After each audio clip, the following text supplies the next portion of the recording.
పేదరికం లేని సమాజమే లక్ష్యంగా ప్రభుత్వం చర్యలు తీసుకుంటున్నట్లు మంత్రి డోలా బాల వీరాంజనేయ స్వామి తెలిపారు. పేదరికం లేని సమాజమే లక్ష్యంగా ప్రభుత్వం చర్యలు తీసుకుంటున్నట్లు మంత్రి డోలా బాల వీరాంజనేయ స్వామి తెలిపారు. రాష్ట్రం ఆర్థికంగా ఇబ్బందుల్లో ఉన్న పేదల అభివృద్ధికి, సంక్షేమానికి పాటుపడుతున్నామని తెలిపారు. ప్రకాశం జిల్లా మర్రిపూడి మండలం గార్లపేట గ్రామంలో జరిగిన ఎన్టీఆర్ భరోసా పెంచల పంపిణీ సీసీ రోడ్ల ప్రారంభోత్సవ కార్యక్రమంలో ఆయన ముఖ్య అతిథిగా పాల్గొన్నారు. ఈ సందర్భంగా మంత్రి మాట్లాడుతూ అన్ని వర్గాల ప్రజల ఆకాంక్షలకు అనుగుణంగా ప్రభుత్వం పనిచేస్తున్నట్లు చెప్పారు. తాజాగా రాష్ట్ర ప్రభుత్వం ప్రవేశపెట్టిన బడ్జెట్లోని ప్రతిపాదనలు కూడా ఇదే విషయాన్ని స్పష్టం చేస్తున్నాయన్నారు.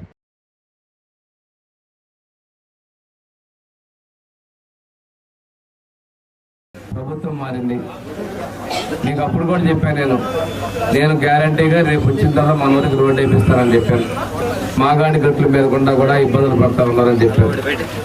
అందుకోసం 73 లక్షలు మన ప్రభుత్వం వచ్చిన తర్వాత పంచాయతీరాజ్ శాఖ మంత్రి ఉప ముఖ్యమంత్రి పవన్ కళ్యాణ్ గారు పల్లె పండుగ కార్యక్రమాన్ని తీసుకోవడం జరిగింది. దానిలో భాగంగా రోడ్డు మంజూరు చేసినప్పుడు ప్రధానంగా మన గార్లపేట ఎస్సీ కాలనీకి వెళ్ళాలని చెప్పి మన గ్రామంలో ఉన్నటువంటి పెద్దలందరూ, మన గ్రామ నాయకులు, మాజీ సర్పంచులు, మాజీ ఎంపీటీసీలు కదా, అదేవిధంగా మన అందరూ కూడా చెప్పారు. నాకు గుర్తున్న విషయం, ఈ కాలనీకి రోడ్డు వేయాలని చెప్పేసి 73 లక్షలు మంజూరు చేశాం. రోడ్డు అయింది.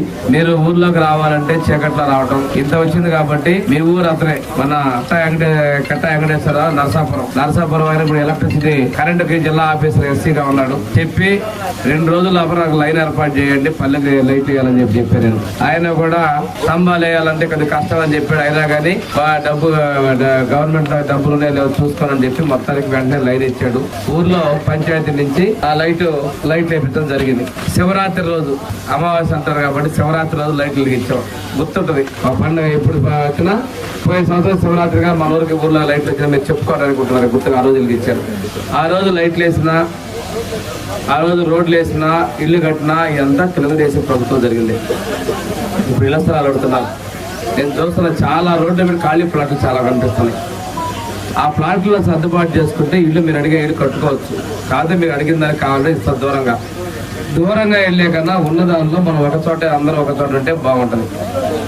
రెండోది, ఈ పెంకుటిళ్ళు ఇవన్నీ కూడా పడగొట్టుకొని ఇల్లు కట్టుకుంటా ఉంటే ఎంతమంది కట్టుకుంటా ఉంటుంట.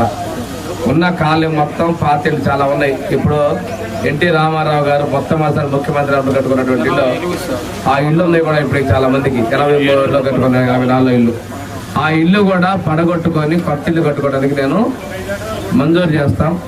3 లక్షల రూపాయలు ఇంటికి ఇస్తాం. ఇల్లు కట్టుకోవడానికి 3 లక్షల రూపాయలు మన ప్రభుత్వం, మన ఎన్డీఏ ప్రభుత్వం చంద్రబాబు నాయుడు ముఖ్యమంత్రి నిన్న కూడా ఎస్సీలకి గవర్నమెంట్ కేంద్రం వచ్చిన అదనంగా 50,000 రూపాయలు ఇద్దామని చెప్పేసారు. ఎస్టీలకు అయితే 3,25,000 రూపాయలు ఇంటికి కూడా ఇచ్చేదానికి ఉంది. గత ప్రభుత్వం ఉందమ్మా, ఆ రోజు మనం 2,10,000 ఇంటికి ఇస్తుంటే ఆయన 1,80,000 ఇచ్చాడు. ఆ గవర్నమెంట్లో ఇల్లు కట్టుకుంటే మధ్యలో ఆగిపోయిన వాళ్ళు కూడా 3 లక్షల రూపాయలు ఎస్సీలకి, 3,10,000 ఎస్టీలకి ఇచ్చేదానికి మన ప్రభుత్వం సిద్ధంగా ఉంది అని